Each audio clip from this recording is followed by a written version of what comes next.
दुष्यंत चंद्रवंशी राजा थे। वहीं शकुंतला ऋषि विश्वामित्र और स्वर्ग की अप्सरा मेनका की पुत्री थी, मगर ऋषि के श्राप की वजह से उन्हें वियोग झेलना पड़ा। आइए जानते हैं राजा दुष्यंत और शकुंतला की प्रेम कहानी। उससे पहले अगर आप मेरे चैनल पर नए हैं तो लाइक शेयर सब्सक्राइब जरूर करना। महाभारत काल की कई ऐसी कहानियां हैं जो हमें न्याय अन्याय धर्म अधर्म का भेद बताती है। वहीं पौराणिक काल की कुछ अनोखी प्रेम कहानियां भी हैं जिनमें त्याग और वियोग की झलक मिलती है।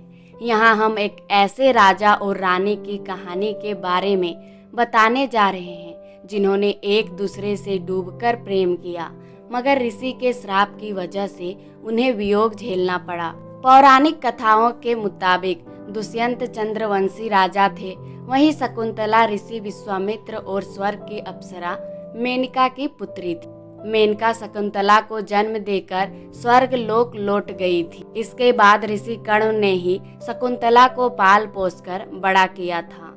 एक बार राजा दुष्यंत जंगल में शिकार करते हुए ऋषि कर्ण की कुटिया के पास पहुँचे। उन्होंने वहां शकुंतला को देखा तो उसके रूप से मोहित हो गए। उस वक्त ऋषि कर्ण लंबी यात्रा पर गए थे।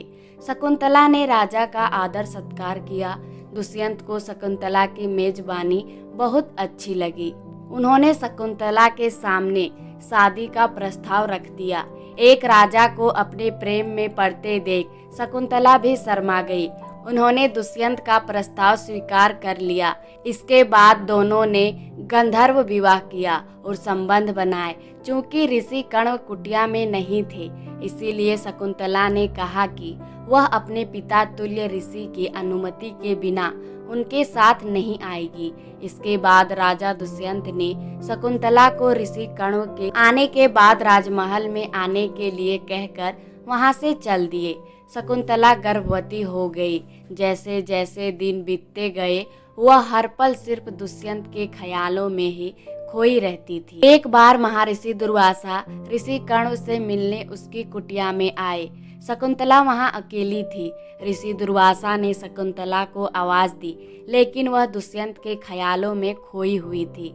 शकुंतला ने ऋषि दुर्वासा की पुकार नहीं सुनी। उन्हें इसे अपना अपमान समझा। पौराणिक काल में ऋषि दुर्वासा अपने क्रोध के लिए जाने जाते थे। उन्होंने शकुंतला को श्राप दे दिया कि जिस व्यक्ति के ख्वाब में तुम डूबकर ऋषि का अपमान किया है, एक दिन वह उसे पूरी तरह भूल जाएगा। ऋषि कर्ण जब यात्रा से लौटे तो शकुंतला ने गंधर्व विवाह की बात उन्हें बताई। ऋषि ने शकुंतला से अपने पति के घर जाने की आज्ञा दे दी। गर्भवती शकुंतला अपने पति दुष्यंत से मिलने के लिए हस्तिनापुर की ओर निकल पड़ी। रास्ते में नदी पार करते समय शकुंतला की सोने की अंगूठी पानी में गिर गई। ये अंगूठी दुष्यंत ने शकुंतला को प्रेम की निशानी के तौर पर दी थी। पानी में गिरी उस अंगूठी को एक मछली ने निगल लिया। दूसरी ओर ऋषि दुर्वासा के शाप का असर हुआ और राजा दुष्यंत शकुंतला को पूरी तरह भूल गया। शकुंतला जब महल पहुंची तो दुष्यंत ने उन्हें पहचानने से इनकार कर दिया। शकुंतला ने अपने साथ बिताए सभी पल बताए और ये भी कहा कि उनकी कोख में दुष्यंत की संतान पल रही है, मगर राजा दुष्यंत को कुछ याद नहीं आया और शकुंतला को महल से बाहर निकाल दिया गया। इस बात से दुखी शकुंतला सब कुछ छोड़कर एकांत जंगल में चली गई। उन्होंने वहीं पर एक छोटी सी कुटिया बनाई और रहने लगी। शकुंतला ने एक तेजस्वी बालक को जन्म दिया जिसका नाम रखा गया भरत। कई सालों बाद जिस मछली के पेट में शकुंतला की अंगूठी थी, वे एक दिन मछुआरे के जाल में फंस गई।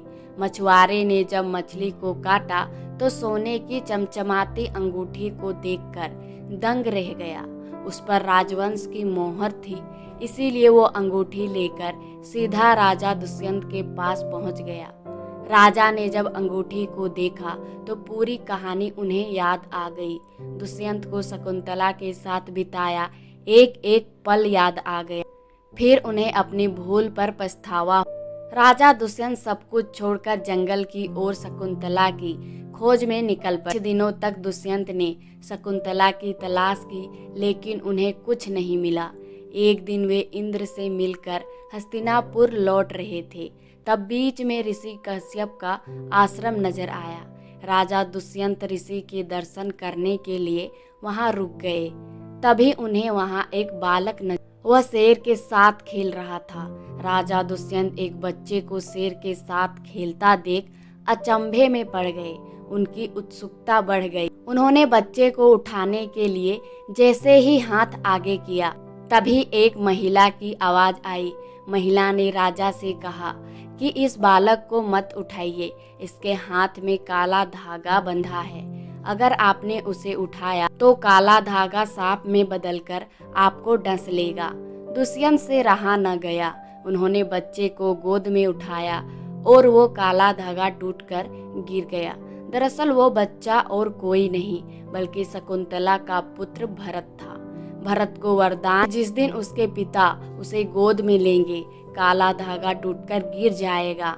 महिला को पता चल गया कि राजा भरत के पिता हैं। वह दौड़कर शकुंतला के पास गई और सारी बात बताई। जब शकुंतला को राजा दुष्यंत की खबर मिली तो दौड़कर वहां चली आई। जैसे ही दुष्यंत ने शकुंतला को देखा, उसे पहचान लिया। दुष्यंत ने शकुंतला से माफी मांगी और उन्हें अपने साथ हस्तिनापुर चलने के लिए कहा। शकुंतला ने भी उन्हें माफ कर दिया और भरत के साथ महल की ओर चल दी। इस तरह शकुंतला और दुष्यंत का फिर से मिलन हुआ और दोनों अपने राज्य में खुशहाल जिंदगी जीने लगे। आगे चलकर भरत ने सत्ता संभाली और अपने पराक्रम का परिचय दिया। कहा जाता है कि हमारे देश का नाम भारत इसी सम्राट भरत के कारण पड़ा था। आशा करती हूँ दोस्तों आपको ये वीडियो पसंद आई होगी और ऐसे ही वीडियो देखने के लिए हमारे चैनल को लाइक, शेयर, सब्सक्राइब जरूर करें। मिलते हैं और एक ऐसे ही वीडियो के साथ, तब तक के लिए धन्यवाद।